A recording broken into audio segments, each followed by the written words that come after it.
राम। शिखा अवस्थी के चैनल में आप सभी का स्वागत है। मैं हूं शिखा अवस्थी। आज का मेरा वीडियो मार्गशीर्ष मास के कृष्ण पक्ष की एकादशी से संबंधित है। आज इस वीडियो में हम जानेंगे कि मार्गशीर्ष मास की एकादशी का क्या नाम है और यह एकादशी का व्रत हमें किस प्रकार से करना चाहिए। यदि आप एकादशी व्रत प्रारंभ करना चाहते हैं तो आपको कौन सी विशेष बातों का ध्यान रखना चाहिए, एकादशी व्रत के नियम क्या हैं और इसके साथ ही बहुत सारी महत्वपूर्ण बातें आज आपको इस वीडियो के माध्यम से प्राप्त होंगी। वीडियो को पूरा देखिएगा। अच्छा लगे तो लाइक कमेंट शेयर कीजिए। चैनल पर यदि आप पहली बार आए हैं तो चैनल को सब्सक्राइब कीजिए। तो मार्गशीर्ष मास की कृष्ण पक्ष की एकादशी तिथि उत्पन्ना एकादशी के नाम से जानी जाती है। जैसा कि नाम से ही प्रतीत होता है, उत्पन्ना एकादशी के दिन ही एकादशी माता का प्राकट्य होता है। श्री सूत जी ऋषियों से कहते हैं कि स्वयं भगवान श्री कृष्ण जी युधिष्ठिर जैसे ऐसा वर्णन करते हैं कि सतयुग में मुर नामक एक राक्षस होता है जो बहुत ही ज्यादा पराक्रमी और शक्तिशाली होता है। वह सभी देवताओं को स्वर्गलोक से भगाकर मृत्युलोक भेज देता है और जो भी इंद्र आदि देवता हैं वह मृत्युलोक में गुफाओं में वास करते हैं और फिर सभी देवी देवता शंकर जी के पास जाते हैं कि उसका संहार करें और हमारी रक्षा करें। तब भगवान भोलेनाथ सभी देवताओं को नारायण भगवान के पास भेजते हैं। नारायण भगवान से सभी देवता अपने ऊपर हो रहे अत्याचार की विनती करते हैं और अपनी सुरक्षा की गुहार लगाते हैं। कहते हैं तब भगवान विष्णु उस मुर नामक दैत्य का संहार करने के लिए चलते हैं। तो जिससे मुर नामक दैत्य का भगवान विष्णु से बहुत युद्ध होता है। युद्ध कई दिनों तक चलता है जिससे भगवान थक जाते हैं और विश्राम करने के लिए बद्रिकाश्रम चले जाते हैं। बद्रिकाश्रम में भगवान जब आराम कर रहे होते हैं, शयन मुद्रा में होते हैं और भगवान के पीछे पीछे ही वह मुर दैत्य भी जाता है। तो वह जब भगवान को शयन अवस्था में पाता है तो वह तभी भगवान के ऊपर वार करने चलता है कि इसी क्षण हम इन्हें खत्म कर देंगे। तो कहते हैं जब वह वार करने चलता है उसी क्षण भगवान विष्णु के शरीर से एक दिव्य कन्या का प्राकट्य होता है, प्रकट होती है और वह उस मुर नामक दैत्य का संहार करती है और उन्हें ही भगवान विष्णु प्रसन्न होकर एकादशी का नाम देते हैं और तभी से एकादशी व्रत प्रारंभ होता है। इसीलिए एकादशी तिथि और का जो व्रत है भगवान विष्णु को बहुत ही ज्यादा प्रिय है। भगवान विष्णु की विशेष कृपा यदि आप प्राप्त करना चाहते हैं तो एकादशी व्रत सभी को जरूर करना चाहिए। यदि आप एकादशी व्रत प्रारंभ करना चाहते हैं तो शास्त्रार्थ विधि के अनुसार कहते हैं कि यह मार्गशीर्ष मास की जो कृष्ण पक्ष की उत्पन्ना एकादशी है, इसी एकादशी से एकादशी व्रत हमें प्रारंभ करना चाहिए। इसके अलावा और भी जो बड़ी तिथियां हैं उनमें भी आप प्रारंभ कर सकते हैं, लेकिन यदि शास्त्रोक्त विधि से आपको एकादशी व्रत प्रारंभ करना है तो आप इसी उत्पन्ना एकादशी से एकादशी व्रत प्रारंभ करें। बहुत ही ज्यादा शुभ होता है क्योंकि यह जो मार्गशीर्ष का महीना है यह भी भगवान विष्णु को बहुत ही ज्यादा प्रिय है।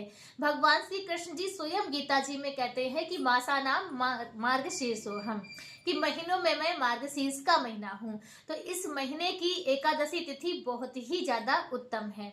एकादशी व्रत के नियम क्या है वह जान लेते हैं। तो देखिए, कोई भी एकादशी होती है, चाहे वह शुक्ल पक्ष की हो चाहे वह कृष्ण पक्ष की हो, दोनों एकादशी का व्रत करना चाहिए।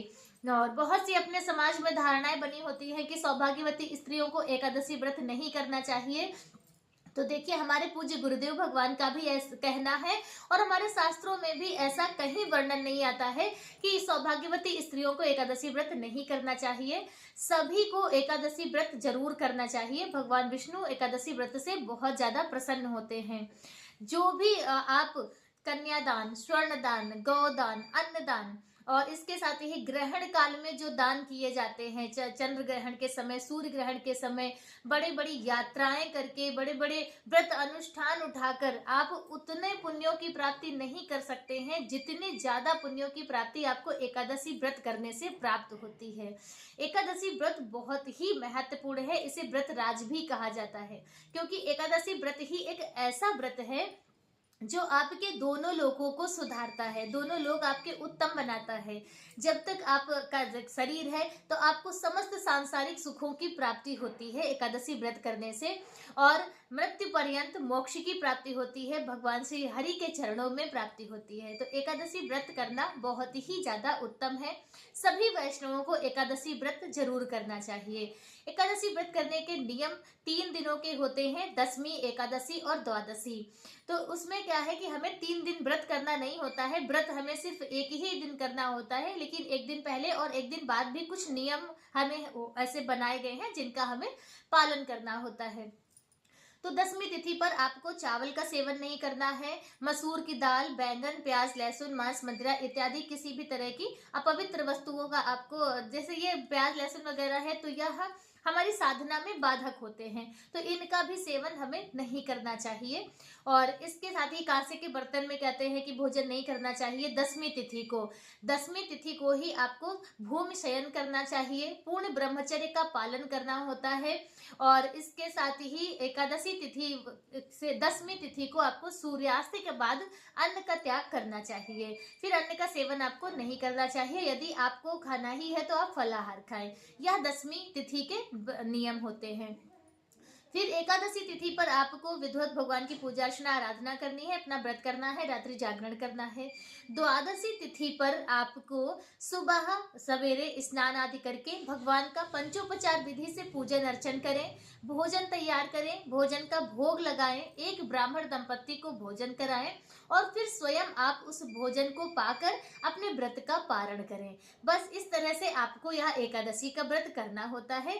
अब इसे हम स्टेप बाय स्टेप समझ लेते हैं कि किस प्रकार से आपको एकादशी से द्वादशी तिथि तक नियमों का पालन करना है। देखिए, दशमी तिथि के तो नियम यही हो गए कि आपको शाम से ही, सूर्यास्त के बाद से ही अन्न का त्याग करना है, पूर्ण ब्रह्मचर्य का पालन करना है, भूमि शयन करना है। एकादशी वाले दिन सुबह आपको सूर्योदय से पूर्व स्नान करना है।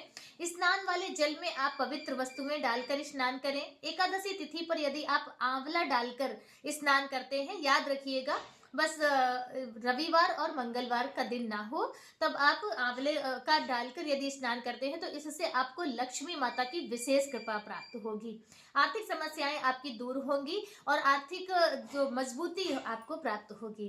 तो आपको आंवला का स्नान करना है या फिर आप अपने शुद्ध जल में गंगा जल डालकर स्नान करें। स्नान के बाद आपको अपने मंदिर में आना है। मंदिर में आकर आपको भगवान के समक्ष अपने एकादशी व्रत का संकल्प लेना है। संकल्प आपको जरूर लेना है। संकल्प में आपको अपने हाथ में एक सुपारी रखनी है, सिक्का रखना है और पुष्प रखने हैं। याद रखिएगा, एकादशी तिथि पर संकल्प में अक्षत हमें नहीं प्रयोग करने हैं। अक्षत की जगह पर आप सफेद तिल रख सकते हैं।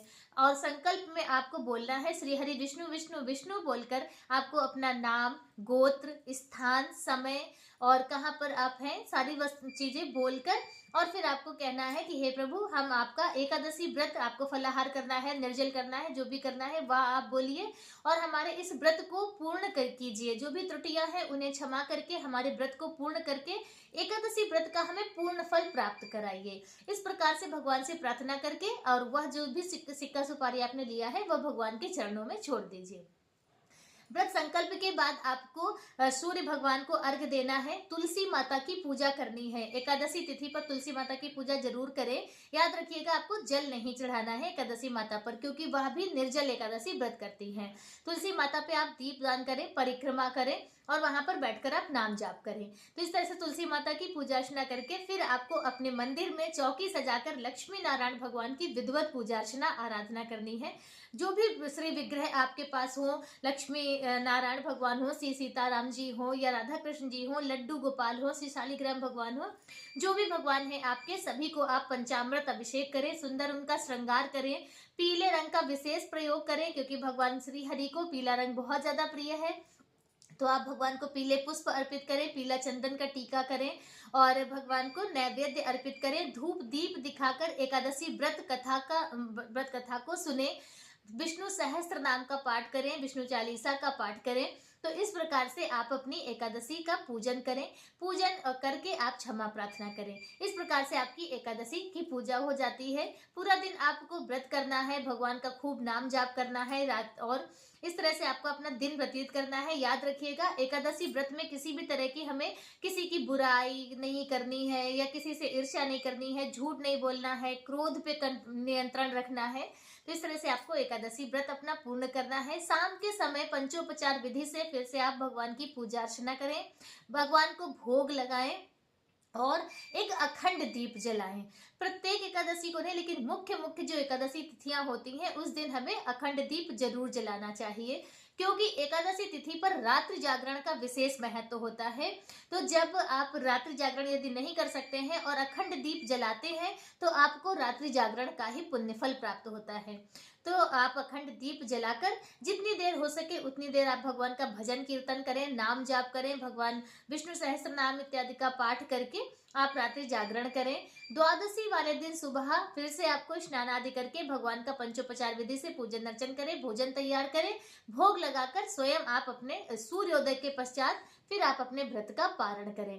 व्रत पारण करने में आपको अपने हाथ में शुद्ध जल लेना है, चावल के दाने रखने हैं, तुलसी दल रखना है, और उसी को भगवान का नाम लेकर आप उसका निकल जाइए। याद रखिएगा, पारण हमेशा चावल के दानों से ही करना चाहिए। यदि आपका कोई व्रत नहीं है, यदि आपका कोई व्रत है, तब आप चावल के दाने प्रयोग ना करें। सिर्फ तुलसी दल और गंगा जल से व्रत का पारण करके फिर जो भी भोग आपने भगवान को अर्पित किया है उस भोग को पाकर आप अपना द्वादशी का नियम पूरा करें।